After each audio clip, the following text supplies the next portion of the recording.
Bismillahirrahmanirrahim. Assalamualaikum warahmatullahi wabarakatuh. Alhamdulillah kita bisa melanjutkan ke materi teori medan kristal. Materi ini juga termasuk dalam bagian dari SSA ya. Konten materi dalam teori medan kristal ini ada beberapa part bagian yang akan kita bahas, yaitu antaranya ada 6 bagian. Bagian pertama adalah bagaimana splitting orbital D itu dan pembentukan medan kristal baik untuk oktahedral, tetrahedral, bujur sangkar, dan linier. Yang kedua adalah kekuatan medan kristal. Yang ketiga adalah energi penstabilan medan kristal. Selanjutnya kita akan bahas distorsi pada kompleks oktahedral. Yang kelima adalah saling silang spin, dan yang keenam adalah warna dari senyawa kompleks. Jadi part ini, teori medan kristal ini kita bagi menjadi sub materi itu. Sub materi yang pertama akan kita bahas sekarang, yaitu bagaimana splitting orbital D, medan kristal oktahedral, tetrahedral, bujur sangkar, dan linier. Sub materi ini juga kita bagi menjadi sub lagi, yaitu bagian isinya ada degenerasi 5 orbital D dari atom pusat, terus kemudian splitting dan diagram energi dari medan kompleks oktahedral, kemudian splitting dan energi dari medan tetrahedral, splitting dan energi dari medan bujur sangkar, dan splitting dan energi dari medan linier. Jadi kita ambil 4 kompleks dengan struktur ini. TBP atau trigonal bipiramidal sebenarnya juga ada, tapi tidak kita masukkan dalam bagian pembahasan ini. Tujuan setelah mempelajari materi ini, mahasiswa harus 1. Dapat mengingat kembali degenerasi 5 orbital D atom pusat. Mengingat kembali ya. Yang kedua adalah mengingat kembali bentuk dan posisi 5 orbital D dalam ruang. Kita tahu bahwa orbital itu memiliki bentuknya yang khas dan juga posisinya di dalam ruang yang terkuantisasi ya. Jadi posisinya itu juga spesifik atau khas gitu. Memahami interaksi elektrostatik antara atom pusat dan ligan, bagaimana interaksi yang terjadi antara atom pusat dan ligan. Dan yang keempat adalah dapat menjelaskan kembali bagaimana proses splitting orbital D yang terjadi pada medan oktahedral, tetrahedral, linier, dan bujur sangkar. Setelah kalian dapat menjelaskan kembali, kalian juga harus bisa menggambarkan kembali diagram energi. Jadi bisa menjelaskan bagaimana splittingnya. Selanjutnya adalah bisa menggambarkan kembali. Jadi tidak cukup hanya bisa menjelaskan, kalian harus juga bisa menuliskan kembali. Bagian pertama yaitu degenerasi 5 orbital D atom pusat. Kita tahu senyawa kompleks itu umumnya memiliki atom pusat itu kan berupa unsur atau ion logam transisi. Kalau dia ion logam transisi, maka dia elektron valensinya umumnya berada di orbital D. Jadi orbital D itu terdiri dari berapa orbital? Kita tahu bahwa orbital D atom pusat itu akan terdiri dari 5 orbital. Sifatnya bagaimana ke energi dari kelima orbital itu? Sifatnya adalah degenerat atau tingkat energinya sama. Jika kalian mengingat kolom kotak-kotak atau kotak yang untuk menggambarkan orbital yang ada di teori ikatan valensi, nah itu kan orbital D ada 5 kotak mewakili M-1, ini ya min 2 ya, M-2, min 1, 0, 1, plus 2. Nah itu 5 orbital itu. Nah 5 orbital itu disebut juga dengan orbital dz kuadrat, dx kuadrat min y kuadrat, dxy, dyz, dan dx z ya. Amati gambar di samping. Nah, di gambar ini samping ini saya punya 5 gambar, 5 bentuk orbital. Ini adalah mewakili bentuk orbital dari orbital D. Yang paling atas itu adalah orbital dz kuadrat. Yang bawahnya itu adalah dx kuadrat min dy kuadrat. Yang bawahnya nomor 3 baris ketiga itu adalah dyz. Bawahnya lagi adalah dxz dan bawahnya lagi adalah dxy. Sebenarnya ini bisa kita perhatikan karakternya secara khas. Coba dilihat yang paling atas. Ketika kita membahas tentang orbital dz kuadrat, lihat, kita kan ada punya sumbu x, y, z. Orbital yang paling atas itu, loopnya itu berada di sepanjang sumbu z. Baik loop yang ke atas maupun loop yang ke bawah, itu berada di sumbu z. Terus kemudian ada melingkar di tengah-tengahnya. Ya, itu disebut dengan orbital dz kuadrat.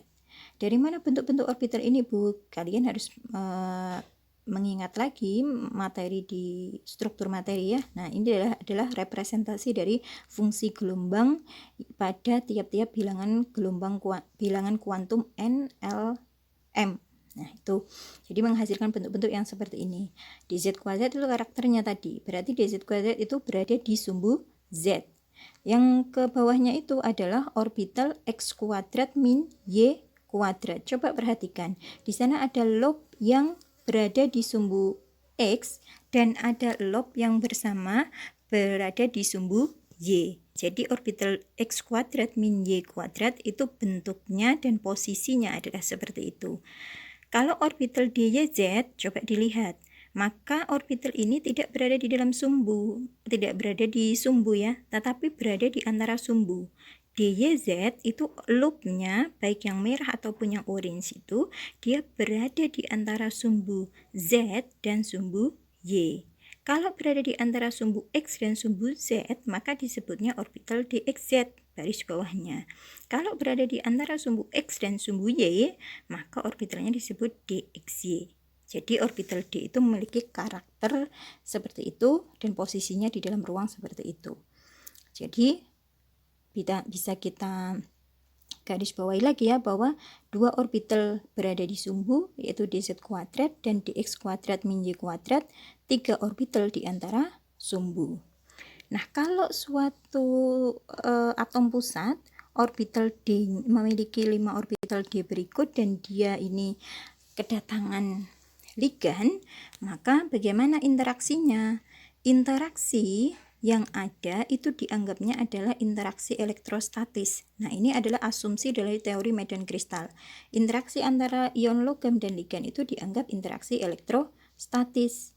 Ligan-ligan yang ada dianggap sebagai titik-titik bermuatan atau memiliki negatif charge, dia bermuatan, sehingga nanti kalau berinteraksi dengan atom pusat itu interaksinya adalah elektrostatis.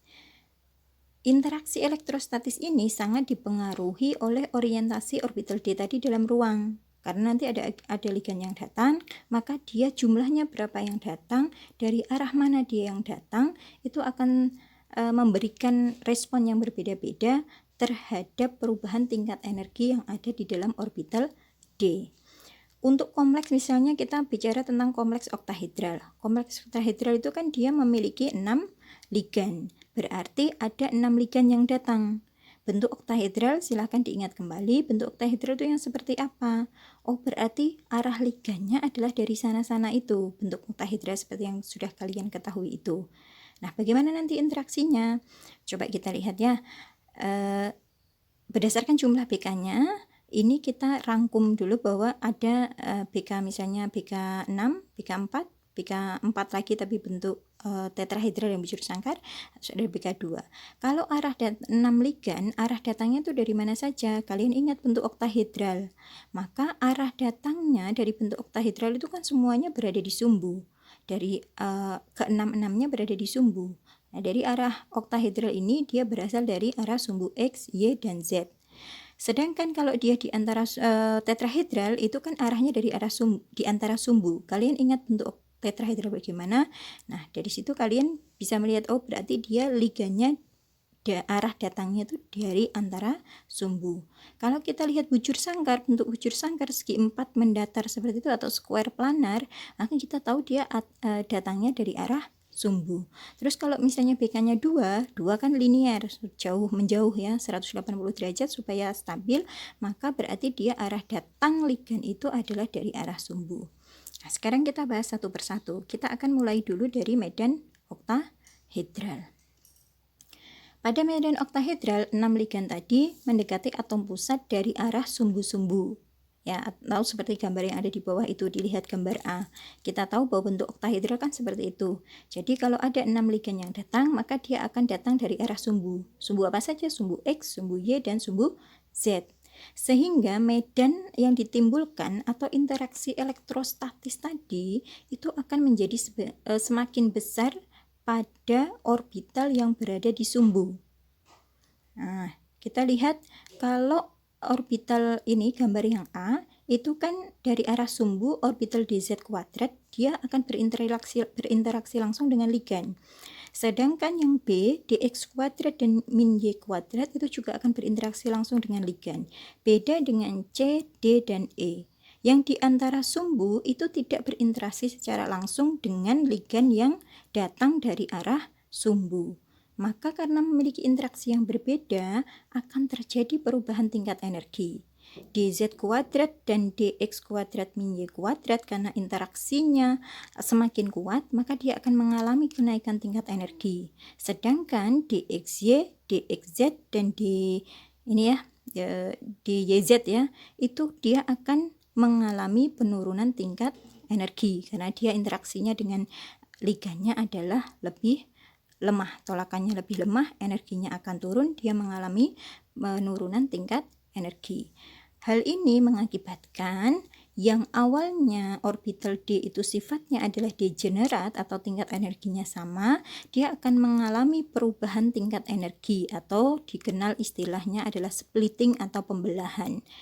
Tadi yang interaksinya adalah rendah, dia mengalami penurunan tingkat energi ke bawah ya, itu 3 orbital itu, sedangkan yang 2 orbital berada di sumbu tadi mengalami kenaikan tingkat energi sehingga energinya naik. Dari sini kita punya 2 klaster tingkat energi yang nilainya satu lebih rendah dari energi awal, satunya lebih tinggi dari energi awal. Klaster yang 3 di bawah ini disebutnya adalah 3 orbital T2G, sedangkan yang atas itu adalah 2 orbital EG.